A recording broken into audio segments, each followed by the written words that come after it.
Hello, Melanie, co-founder of Strategic Peace here. Welcome to our February video. I am really excited about this one because this is kicking off a series of videos that we're going to be doing over the next several months, where we really focus on people who are at the intersection of revenue and customer experience at their company, especially those in leadership positions. So think along the lines of chief revenue officers, chief commercial officers, VPs of sales and marketing, directors of marketing, leaders on the account success teams. It reflects so many shifts in how we're conducting business these days. And so we think that this is a particularly relevant topic to a lot of people who are leading businesses and in charge of their growth. So this first video, I am going to be speaking with Cullen Onstott, who is with the Onstott Group, which is a boutique executive search firm. And Cullen and I we met last year. We met because we're both entrepreneurs who graduated from Rice's business school, and Rice does an amazing job supporting entrepreneurs that graduate there. And so we got connected through that network. And at the time, Cullen and I connected and we had this whole conversation about the rise of the chief revenue officer, the rise of the CRO. And because the Onstott Group has been around since the 80s, they have watched so many different trends in hiring and what companies are looking for and what types of people they're hiring for. And so I felt like with this series coming up and putting it together, that somebody that has that type of context would really be able to set the stage nicely for the rest of the videos that we're going to be doing. He's seen everything across energy and healthcare and tech and higher education. And so it's very relevant to a lot of our B2B folks. So we're going to cut over to that conversation very shortly. But before I do want to ask, if you enjoy this video, please like it, leave a comment, subscribe to our YouTube channel. The more you interact with our video, the more YouTube is going to surface this in the masses of content that is out there. And we really want to have an impact on as many businesses as possible. So the more you interact with it, the broader impact that we can get. And other people will be able, hopefully, to get help and learn from watching our videos, but also we will be eternally grateful for the support that you've shown to Strategic Peace. All right, so now time for my interview with Cullen. Hope you enjoy. Hey, Cullen, thanks so much for joining us. Glad to be here, Melanie. It's always really awkward when we start these things off. So I guess I'll throw you a softball just to get us started and talking about, and I'd love to hear more about you and the Onstott Group. So Onstott Group is a retained executive search firm. We've been in business 34 years and really help our clients build their executive management teams. We work across sectors, so technology, energy, industrial, healthcare, consumer. Although I think the one thing that all of our clients have is they're really tech-enabled businesses, no matter what industry they're in. Our clients are broad. They're across. Some are enterprise clients, some are growth or private equity-backed businesses, and majority are startup or venture-backed businesses. So we really do kind of see the whole gamut of types of industries, and help them build their C-suite teams, their boards of directors, and it's been a lot of fun. I think I love what I do because we really have truly have an impact on the businesses that we work with, and get to see them grow and scale. So we've had some great success stories, and it's always fun watching them succeed. I think one of the interesting things, and one of the reasons why I wanted to talk to you, is I feel like when you're a service provider or a vendor, that kind of thing, and you're working with clients in a particular industry or sometimes across industries, you get to see a bigger picture than sometimes people who are in-house do. And so you can see the trends and commonalities between the clients that you've worked with. Definitely. And I think that's a big reason why. I mean, there's some firms that only focus on one, particular, niche sector or role. For us, I think that kind of big picture, understanding our clients' cultures, that kind of thing, I think is extremely important. So it is fun to be in a job where you are kind of the big picture. Yeah. My previous career in the energy industry as a trader was, very micro focused, and so. Certainly, the conversations that we have with CEOs and boards of directors are really about, how to drive their business forward across different areas. So we're going to talk specifically about this rise of the chief revenue officer, chief commercial officer, because I think, especially in energy, that seems to be one of the more common titles that you see. Definitely. And so, one of the things that we found interesting was, I mean, this is kind of a new marketing and sales role, and so I'm curious how you guys have seen marketing and sales positions kind of evolve over time, that's led to this. Yeah, so I think kind of a brief history. I mean, from what we've seen, we used to have kind of sales, marketing, and account management. I mean, those were, the three key functions. Sales brought in a new account. Marketing was there to really help kind of create awareness for the organization. And then account management was there to kind of help current customers. I think, I'd say probably 2009, 2010, the rise of kind of the chief revenue officer, chief commercial officer really became more prevalent across organizations. This started in the tech industry, but now we've seen it in energy. We've seen it, really across any sector. I think the problem with the old model was that, sales teams didn't have incentives to make sure that, customer retention was high, or that customers retained with the, maintained with the organization.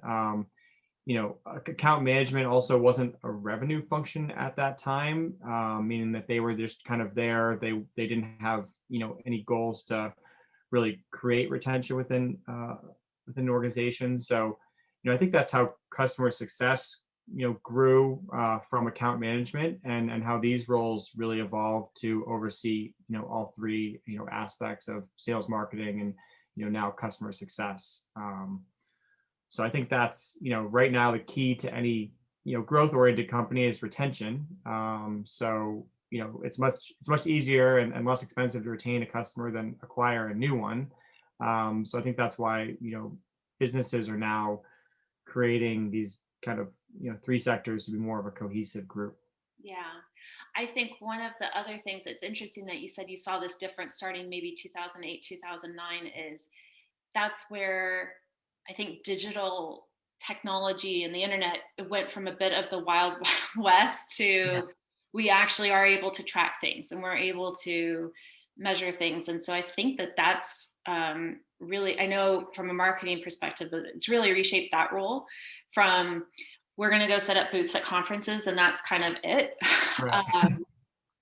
I feel like it's a very digitally enabled, like it's a digital tech enabled shift Mhm. that you've seen. So For sure. I mean, every role, executive role in an organization, organizations becoming more metrics driven. So, there's more, we're able to track, particularly in marketing, as you mentioned, we're able to track, all these things much more closely. And I think that's really where the success of these roles, comes into fruition.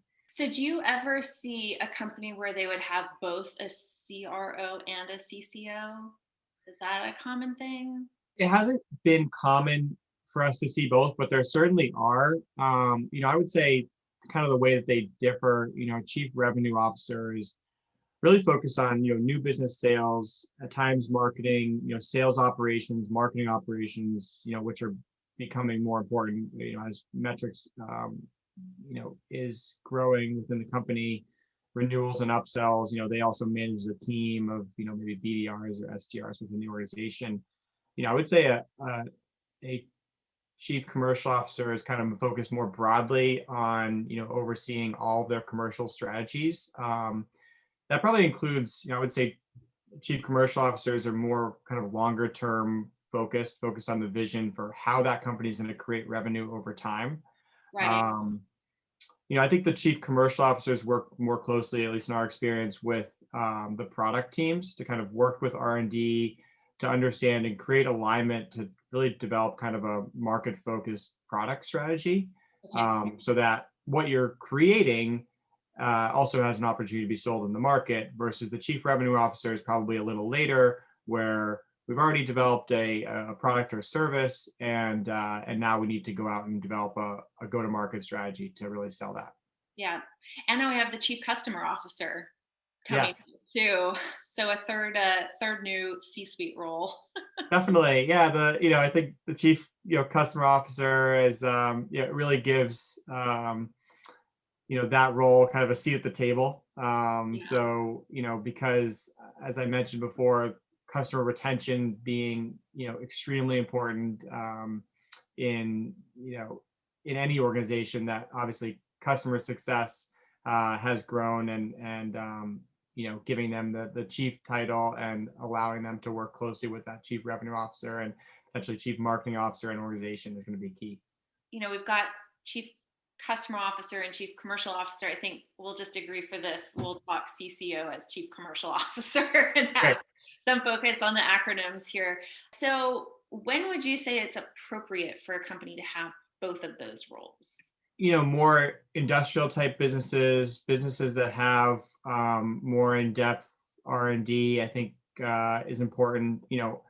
I would say less important for a traditional tech SaaS company where, okay, they've already, built this product. They, have a chief revenue officer who's going to go sell that. But I think it's helpful to have both if you have a business or an industry that has more of an evolving product, I would say, over time. So, we work with some robotics companies or oil and gas or other industries that are, really always trying to drive forward their product. I think that's where that chief commercial officer I mentioned is going to kind of be able to create a longer term strategy for the organization. So, CRO is not just for the tech SaaS things. Like, it's okay if you're making like super expensive equipment in oil and gas, say, to still have a CRO.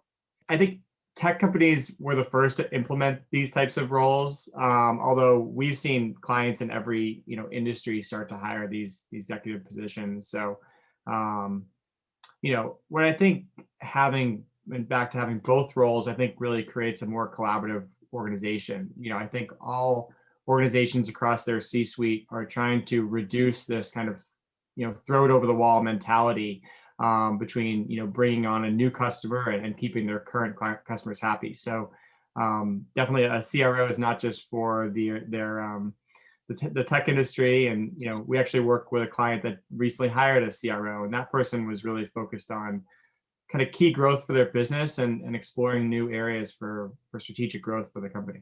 There's going to be points of growth along a company's trajectory where it makes sense to kind of bring in some key hires or to split out and have someone dedicated in these functions. I'm assuming that it's more of a window of opportunity where it really makes sense. But kind of what would you advise someone of, like, here are some indicators that maybe it makes sense for you to start breaking that role out and then putting a dedicated resource there? I wouldn't say it's ever too early to really hire a chief revenue officer. I think at times actually it can be beneficial to hire that person first, to really oversee all of the strategy before hiring a VP of sales or VP of marketing. We've actually had a lot of clients that needed to hire both, and we suggested hire a chief revenue officer to kind of oversee all that and develop the strategy.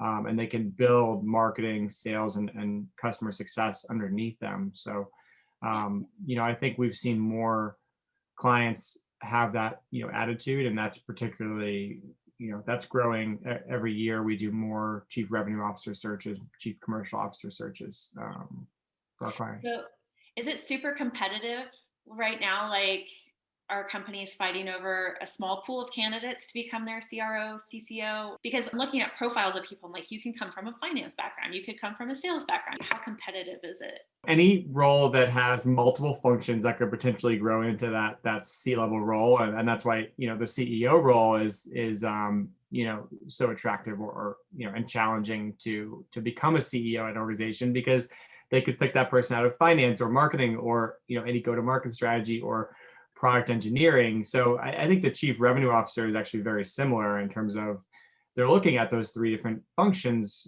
They want someone who's holistically seeing sales, marketing, customer success. And so they're certainly, becoming more highly competitive. But I think individuals, as they grow their careers, are thinking more broadly, more strategically, instead of focusing on one function, for example, just focusing on sales for their entire career. So, that's creating a more collaborative and cohesive ecosystem, I think, to drive into, becoming a chief revenue officer, a chief commercial officer. I remember reading this article a few years ago, and they were saying it was advice, and I think it was like for educators or parents talking to kids. They're like, rather than asking your kid like, what do you want to be when you grow up, focus it on like, what problems do you want to solve?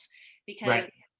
job titles are changing, and I'm like, as you're talking about this chief revenue officer, I'm like, yeah, it is like that, because it isn't so much well, what do you want to be?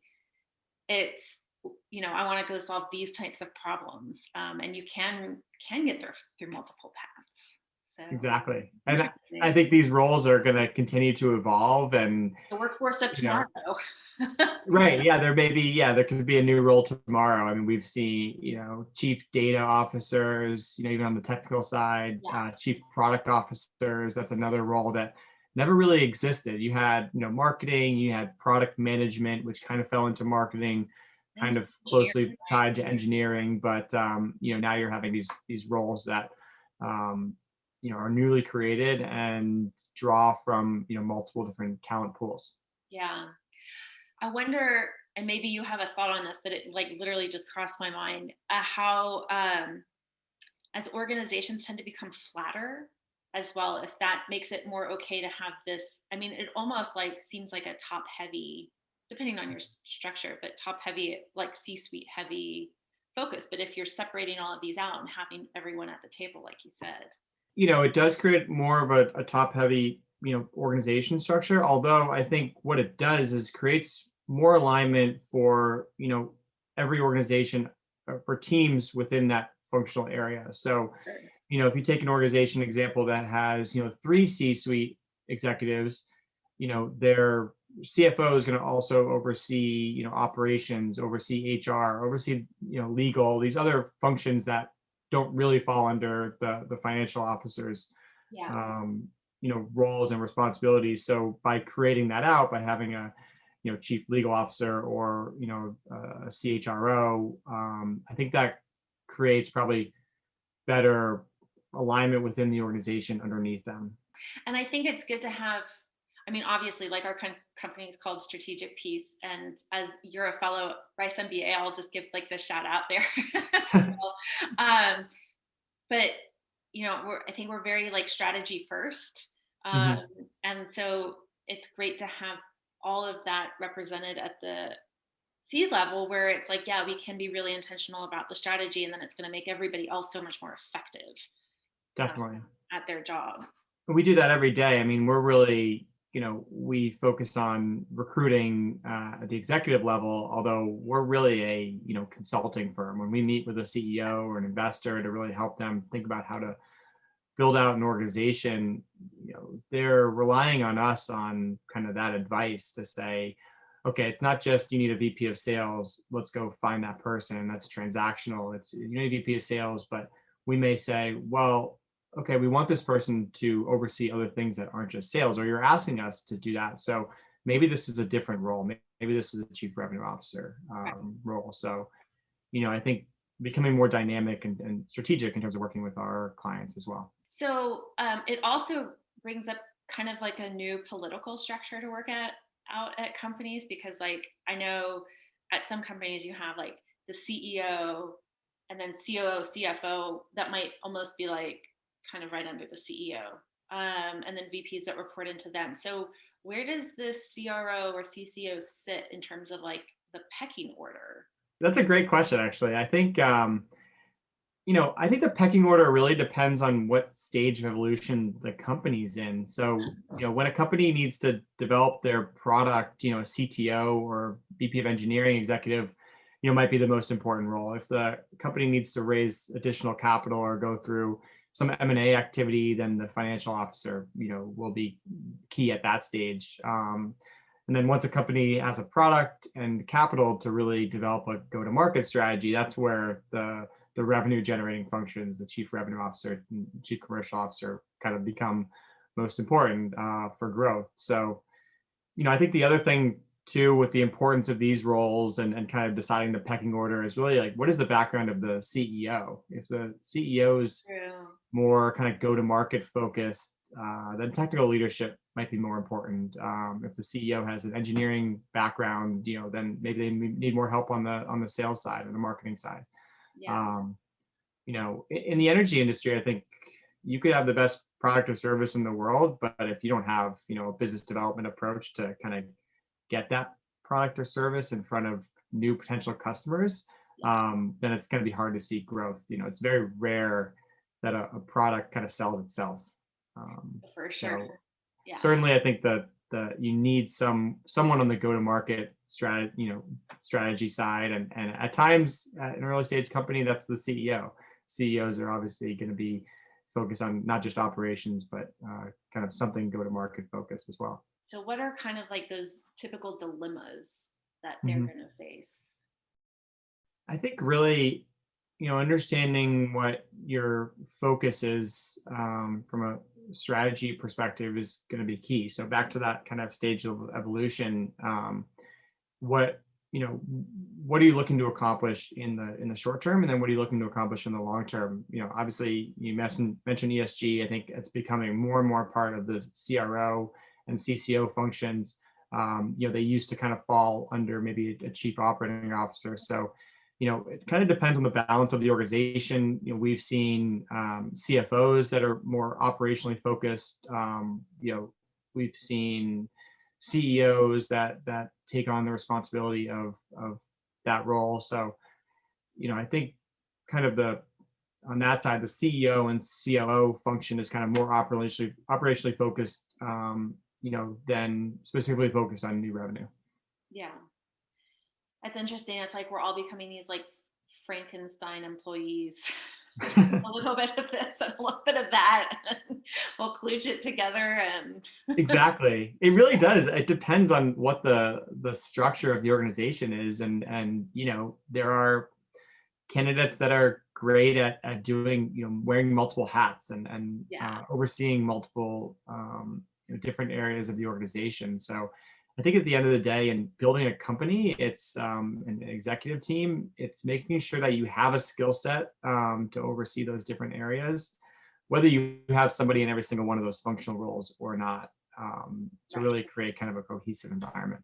So what would you say are, like, if you were going to sit down with a client and start, let's again, like kind of just say it's CRO, just for focus sake, so we don't have to track. What would you tell them are kind of, I mean, obviously it's hard skill set, depends, like you said, on the CEO and other people that are at the team, but what would you say are kind of like the more important attributes for that person to have in that role? Is there something unique to that? Certainly you'd want this person to be able to develop a strategic sales or business development plan, using multiple channels to kind of help reach the company's, ultimate growth goal. So that kind of, rolling out different strategic programs to penetrate, those markets is going to be important. So I think, the attributes that you're looking for in this person depend on kind of what the company's goals are. Do they have a very targeted market that they're trying to, look into? Do they want somebody with particular, deep sector background, in oil and gas or energy? Yeah. Typically that market, you want someone who's been there, done that, who has some relationships, who has, potential partnership opportunities in the industry. So, but I think ultimately that this person's really collaborating with the company's, executive team to grow their revenue. It's funny because, I mean, obviously, I feel like if you are hiring, say, like a VP of sales, you have a pretty discrete skill set of what you're looking for. Maybe even a CMO, even though I do think that, like, because I'm in it, I'm like, oh, I can see the multiple pathways of it, but it really strikes me that this role is a bit different, where it's like, it's not just, yes, here's the definition of a CRO and let's plug, we can just put out the job advertisement and then plug someone in to fill that role. It's like, there are a lot of different things to pay attention to make that work. Definitely. Yeah, I think previously it was easier a little bit to find kind of like a VP of sales in your example, because that person was much more tactical. They were much more kind of following leads and opportunities, automating some of their sales tasks, leading the team. Now I think these roles, because they're focused on more strategic management of kind of, end-to-end customer life cycles, you're starting to, see these kind of cross-functional roles. And as we talked about before, that person could come from, multiple different areas. So I think, focusing on someone who's more strategic is key to these, newly created roles. I'm thinking too, like there's so much stuff right now about best practices of sales and best practices here. And there's like a lot of very tactical guidance that's out there. I mean, like because of content marketing and the internet and all sorts of other stuff that we all want to learn from each other. And Yeah. so it almost seems like before where you could compete at a very like operational tactical level against a competitor.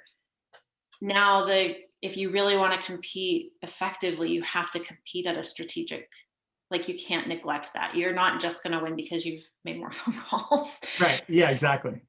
And I think like these roles are becoming more highly competitive because individuals are thinking more strategically. Yeah.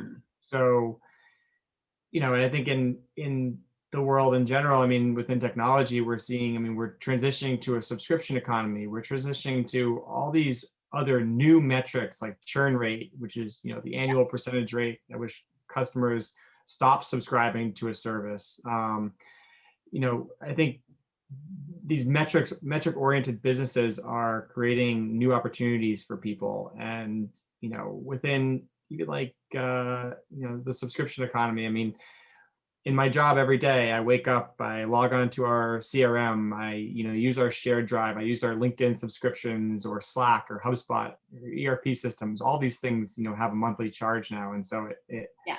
kind of creates new opportunities for individuals to, have more strategic insight by using new metrics. I'm wondering if there are any, because it's always kind of fun to talk about war stories. Any examples that come to mind, if you're able to share, because I'm sure there's a lot of confidentiality around what you guys do, but about a time when like it just didn't work. Any lessons learned from CRO placements? I will give one example of an organization that we were helping that really, they had technical leaderships. I think oftentimes you see, founders of a business have that technical engineering background. That person, kind of knew what they didn't know about running a business. And so they brought in an experienced CEO who had 25 years of leadership experience to really, develop the go-to-market strategy and then build the team underneath them. This organization had, mostly technical talent. They had a VP of R&D, a VP of engineering, a CTO, but they really had, nobody on the go-to-market side. So they came to us and asked us. They said, back to my example, they said they needed a VP of engineering, needed a VP of sales and VP of marketing to really kind of help them get their product out into the market. Right. And so we worked on those. They were very adamant. This is the CEO had done this in the past, and that's worked. And it took us a few months with them to really help them understand what they were looking for. And we actually ended up bringing on a chief commercial officer for that organization because if we felt that the person with that background, and this example was someone who had deep industry experience, could more closely relate with the R&D teams to really help them decide and say, okay, here's what, and to get some customer feedback too, which was important to say, here's what the market wants.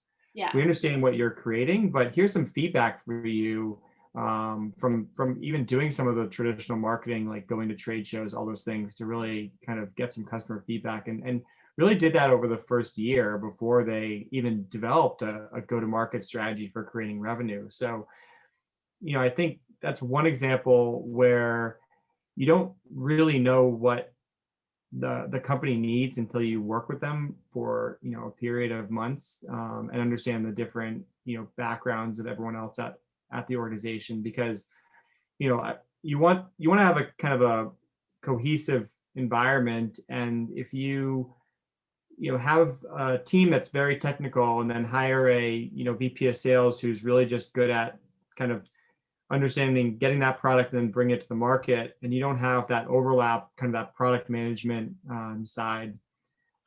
There's kind of ends up being a huge gap there. So in that example, that chief commercial officer was able to really fill that gap.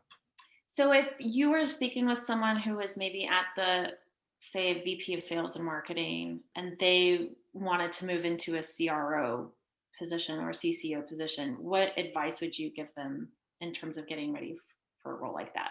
Really being collaborative with the rest of the organization, understanding, I think, really in any executive role, somebody who not only understands their functional area, but understands, every other area of an organization. That's why obviously, getting an MBA from Rice is probably a great way to do that. You understand, Yeah. I mean, like I was a finance major in undergrad and I really knew nothing about sales or marketing, and, took all these classes. And so I think, however, whether it's through, higher education or whether it's just through, getting yourself ingrained with your organization to, if you're a VP of sales or director of sales, go sit with the marketing teams, go sit with the finance teams, go talk to your chief operating officer, and really become more of a, have that business mentality to say that, okay, we're working together versus just saying, okay, I'm in this function and, I want to grow to kind of be the best VP of sales I can. So I think that's where these more dynamic titles like chief revenue officer start to oversee more things and creates more layers with the rest of the executive team. Interesting. Anything else that you think would be interesting or relevant to talk about here? I mean, I could sit and have the conversation forever. So. Same. No, this is, I just would say, obviously revenue is the top KPI for, any organization. So, I mean, these roles, I think what we've seen though is it used to be like the VP of sales or whoever was on the, more closely tied to the customer was kind of considered the most important role within the organization. And now it's not that. It's that, even your CFO is helping you determine what the metrics are, what the KPIs are to help, drive a business forward. So we're going this back to my advice for someone who wants to be an executive, is that every single role is going to be, go-to-market focused and client focused. Someone gave me advice when I was, I think, like in college, and they're like, if you, want to become like part of a company's leadership team, like be as close to the money as possible. And I think at the time they really meant more the finance department. And I'm like, no, man, it's the revenue. It's all the revenue. So awesome. So if people want to connect with you in the Onstott Group, where should they go? Yeah, so go to our website, onstott.com. Send me an email, constott@onstott.com. That's ONSTOTT. I'll put the link to the blog and show notes too. Okay, that's great. Yeah, love to help anyone if they're interested in, advice, and if we can ever help, grow your organization, that's what we're here for. So awesome. All right. Well, thank you so much. Great. Thanks so much, Melanie. Really appreciate your time, and thanks for having me. Absolutely. Talk to you later. Bye.